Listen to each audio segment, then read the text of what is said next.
இந்த அமைதியான கிராமச் சாலையில் சூரியன் மெதுவாக எழும்பும் நேரத்தில் ஒரு சின்ன குரங்கு குட்டி, அவன் பெயர் ரியோ, கைகளில் ஒரு சின்ன பள்ளிப்பை, கனவுகளோடு தனியாக நடந்து செல்கிறான். அந்த பழைய பள்ளி, அங்கே சந்தோஷமாக விளையாடும் மற்ற குழந்தைகள், அவர்களை பார்த்து ரியோவின் கண்கள் ஒளிர்கின்றன. சிரிப்பின் பின்னால் ஒரு மெல்லிய ஏக்கம் மறைந்திருக்கிறது. ஒரு சிறிய தவறு ஒரே ஒரு நொடியில் அவன் நோட்டு சேரும் தண்ணீரிலும் விழுந்து விடுகிறது. அந்த சிரிப்புகள் அவனுடைய மனசை மெதுவாக உடைக்க ஆரம்பிக்கின்றன. சுற்றி நின்றவர்கள் சிரிப்பை நிறுத்தவில்லை. தள்ளும் கைகள், சிதறும் புத்தகங்கள். ரியோவுக்கு அந்த உலகம் திடீரென்று இருண்டு போனது. பள்ளிக்கு பின்னால் யாரும் இல்லாத அந்த இடத்தில் ஒரு சின்ன உடல் பெரிய வலியை தாங்க முடியாமல் நடுங்குகிறது.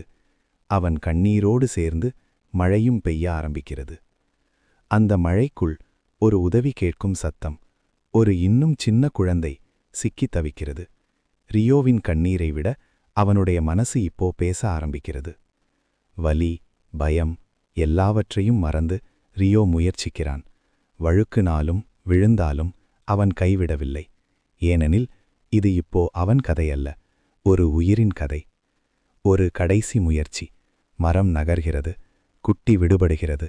ரியோ சோர்ந்து விழுகிறான். ஆனால் அவன் முகத்தில் ஒரு சிரிப்பு. மழையை தாண்டி வெளிச்சம் திரும்புகிறது. இந்த முறை அவர்கள் சிரிக்கவில்லை. அவர்கள் பார்க்கிறார்கள். ஒரு சின்ன குரங்கல்ல, ஒரு பெரிய இதயத்தை. அவமானம் மரியாதையாக மாறுகிறது.